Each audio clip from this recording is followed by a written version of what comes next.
Hi friends, Ranjitha vlogs Kannada YouTube ಚಾನಲ್ಗೆ ಸ್ವಾಗತ.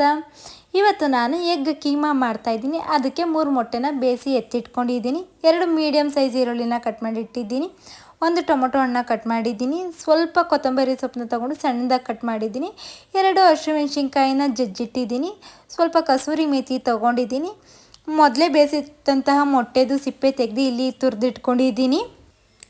1 ಸ್ಪೂನಷ್ಟು ಅಚ್ಚ ಖಾರದ ಪುಡಿ, ಅರ್ಧ ಸ್ಪೂನಷ್ಟು ಗರಂ ಮಸಾಲ ಪೌಡರ್, 1 ಸ್ಪೂನಷ್ಟು ಧನಿಯಾ ಪುಡಿ, ಸ್ವಲ್ಪ ಅರಿಶಿನ ಪುಡಿ, 1 ಸ್ಪೂನಷ್ಟು ಜೀರಿಗೆ ಪುಡಿನ ತೊಗೊಂಡಿದ್ದೀನಿ. ನಾನು ಸ್ಟವ್ ಮೇಲೆ ಬಾಣಲಿ ಇಟ್ಟು ಬಾಣಲಿ ಕಾದಾದ್ಮೇಲೆ ಎಣ್ಣೆ ಹಾಕಿ ಒಂದು 4ರಿಂದ 5 ಸ್ಪೂನು ಎಣ್ಣೆ ಕಾದಾದ ನಂತರ ಶುಂಠಿ ಬೆಳ್ಳುಳ್ಳಿ ಪೇಸ್ಟ್ ಹಾಕಿ ಫ್ರೈ ಮಾಡ್ಕೊತಾ ಇದ್ದೀನಿ. 2 ನಿಮಿಷ ಫ್ರೈ ಆದಮೇಲೆ ಜಜ್ಜಿಟ್ಕೊಂಡಂಥ ಹಸಿರು ಮೆಣಸಿನ್ಕಾಯಿನ ಇಲ್ಲಿ ಹಾಕ್ಕೋತಾ ಇದ್ದೀನಿ. ನಾನು ಅದನ್ನ ಹಾಕ್ಕೊಂಡು ಒಂದು 2 ನಿಮಿಷ ಫ್ರೈ ಮಾಡ್ತಾಯಿದ್ದೀನಿ ಚೆನ್ನಾಗಿ. ಶುಂಠಿ ಬೆಳ್ಳುಳ್ಳಿ ಪೇಸ್ಟ್ ಇಲ್ಲ ಅಂತಂದರೆ ಶುಂಠಿ ಬೆಳ್ಳುಳ್ಳಿ ಹಸಿರು ಮೆಣಸಿನ್ಕಾಯಿನ ಒಂದು ಕುಟಾಣಿಗೆ ಹಾಕ್ಕೊಂಡು ಜಜ್ಜಿಕೊಂಡು ಆಮೇಲೆ ಫ್ರೈ ಮಾಡ್ಕೋಬೋದು ನಾವು. ಇವಾಗ ನಾನು ಕಸೂರಿ ಮೇಥಿ ಹಾಕ್ಕೊಂಡು ಒಂದು 2 ನಿಮಿಷ ಚೆನ್ನಾಗಿ ಫ್ರೈ ಮಾಡ್ಕೋತಾ ಇದ್ದೀನಿ. ಈ ರೆಸಿಪಿನ 10ರಿಂದ 15 ನಿಮಿಷದೊಳಗಡೆ ಕ್ವಿಕ್ಕಾಗಿ ನಾವು ಮಾಡ್ಕೋಬಹುದು. ಇವಾಗ ನಾನು ಕಟ್ ಮಾಡಿ ಇಟ್ಕೊಂಡಂತಹ ಈರುಳ್ಳಿ ಹಾಕ್ಕೊಂಡು ಫ್ರೈ ಮಾಡ್ಕೋತಾ ಇದ್ದೀನಿ ಚೆನ್ನಾಗಿ. ಈರುಳ್ಳಿನ ಅಟ್ಲೀಸ್ಟ್ 4 to 5 ಮಿನಿಟ್ಸಾದ್ರು ಚೆನ್ನಾಗಿ ಫ್ರೈ ಮಾಡ್ಕೋಬೇಕು, ಈರುಳ್ಳಿ ಕಲರ್ ಚೇಂಜ್ ಆಗೋ ತನಕ. ಇವಾಗ ನಾನು ಕಟ್ ಮಾಡಿ ಇಟ್ಕೊಂಡಂತಹ ಟೊಮೊಟೊನ ಹಾಕ್ಕೊಂಡು ಫ್ರೈ ಮಾಡ್ಕೋತಾ ಇದ್ದೀನಿ. ಟೊಮೊಟೊನೂ ಅಷ್ಟೇ ಸಾಫ್ಟ್ ಆಗೋ ತನಕ ಫ್ರೈ ಮಾಡ್ಕೋಬೇಕು. ಒಂದೇ ಥರ ಎಗ್ ಬುರ್ಜಿ ತಿಂದೇನಾದ್ರು ಬೇಜಾರಾಗಿದ್ದರೆ ಈ ಎಗ್ ಕೀಮಾನ ಟ್ರೈ ಮಾಡಿ ಮನೇಲಿ, ತುಂಬ ಚೆನ್ನಾಗಿರುತ್ತೆ ಟೇಸ್ಟ್ ಮಾತ್ರ. ಇವಾಗ ನೋಡ್ಬೋದು ಟೊಮೊಟೊ ಎಲ್ಲ ತುಂಬ ಚೆನ್ನಾಗಿ ಸಾಫ್ಟಾಗಿ ಫ್ರೈ ಆಗಿದೆ. ಇವಾಗ ನಾನು ಸ್ಪೈಸಸ್ನೆಲ್ಲ ಹಾಕ್ತೀನಿ. 1 ಸ್ಪೂನಷ್ಟು ಅಚ್ಚ ಖಾರದ ಪುಡಿ, ಅರ್ಧ ಸ್ಪೂನಷ್ಟು ಗರಂ ಮಸಾಲ ಪೌಡರ್, 1 ಸ್ಪೂನಷ್ಟು ಅಚ್ಚ ಖಾರದ ಪುಡಿ ಹಾಕ್ತೀನಿ, ಸ್ವಲ್ಪ ಅರಿಶಿನ ಪುಡಿ, 1 ಸ್ಪೂನಷ್ಟು ಜೀರಿಗೆ ಪುಡಿ ಹಾಕ್ಕೊಂಡು ಮಿಕ್ಸ್ ಮಾಡಿಕೊಂಡು ಒಂದು 3ರಿಂದ 4 ನಿಮಿಷ ಚೆನ್ನಾಗಿ ಫ್ರೈ ಮಾಡ್ಕೊತಾ ಇದ್ದೀನಿ. ಇಲ್ಲಿ ನಾನು ನೋಡ್ಬೋದು ಸೈಡಲ್ಲೆಲ್ಲ ಎಣ್ಣೆ ಎಲ್ಲ ಬಿಟ್ಟಿದೆ ಚೆನ್ನಾಗಿ.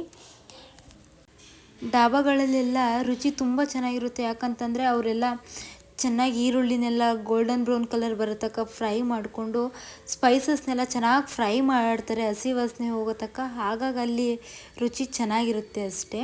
ಇವಾಗ ನಾನು ಇದಕ್ಕೆ ಒಂದು ಅರ್ಧ ಗ್ಲಾಸಷ್ಟು ನೀರು ಹಾಕ್ಕೊಂಡು ಮಿಕ್ಸ್ ಮಾಡ್ಕೋತೀನಿ.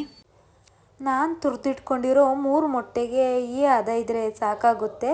ಕೆಲವೊಬ್ರು ಏನು ಮಾಡ್ತಾರೆ ಅಂದರೆ ಫ್ರೈ ಮಾಡಾದ್ಮೇಲೆ ತುರಿದಿಟ್ಟಿರೋ ಮೊಟ್ಟೆ ಹಾಕ್ಬಿಟ್ಟು ಮಿಕ್ಸ್ ಮಾಡ್ತಾರೆ. ಆ ಥರ ಮಾಡೋಕ್ಕೆ ಹೋಗಬೇಡಿ, ಟೇಸ್ಟ್ ಚೆನ್ನಾಗಿ ಬರಲ್ಲ. ಈ ಥರ ಫ್ರೈ ಮಾಡಾದ್ಮೇಲೆ ಸ್ವಲ್ಪ ನೀರು ಹಾಕಿ ಒಂದು 5 ನಿಮಿಷ ಕುದಿಸ್ಬಿಟ್ಟು ಆಮೇಲೆ ತುರಿದಿಟ್ಟಿರೋ ಮೊಟ್ಟೆ ಹಾಕಿ ಫ್ರೈ ಮಾಡಿ ನೋಡಿ, ಟೇಸ್ಟ್ ತುಂಬ ಚೆನ್ನಾಗಿರುತ್ತೆ.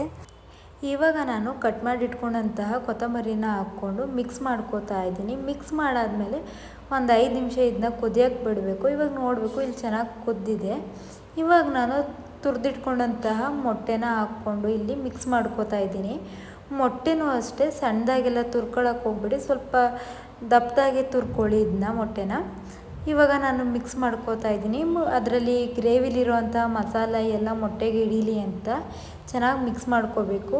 ಮಿಕ್ಸ್ ಮಾಡಾದ್ಮೇಲೆ ಇಲ್ಲಿ ನಾನು ರುಚಿಗೆ ತಕ್ಕಷ್ಟು ಉಪ್ಪು ಹಾಕ್ಕೋತಾ ಇದ್ದೀನಿ. 1/4 ಸ್ಪೂನಷ್ಟು ಉಪ್ಪನ್ನ ಈಗ ನಾನು ಹಾಕ್ತಾಯಿದ್ದೀನಿ ಇಲ್ಲಿ. ಹಾಕಾದ್ಮೇಲೆ ಚೆನ್ನಾಗಿ ಮಿಕ್ಸ್ ಮಾಡಬೇಕು, ಯಾಕಂದರೆ ಮೊಟ್ಟೆಗೆಲ್ಲ ಉಪ್ಪು ಹಿಡಿಬೇಕಲ್ಲ, ಹಾಗಾಗಿ 1-2 ನಿಮಿಷ ಚೆನ್ನಾಗಿ ಮಿಕ್ಸ್ ಮಾಡಬೇಕು.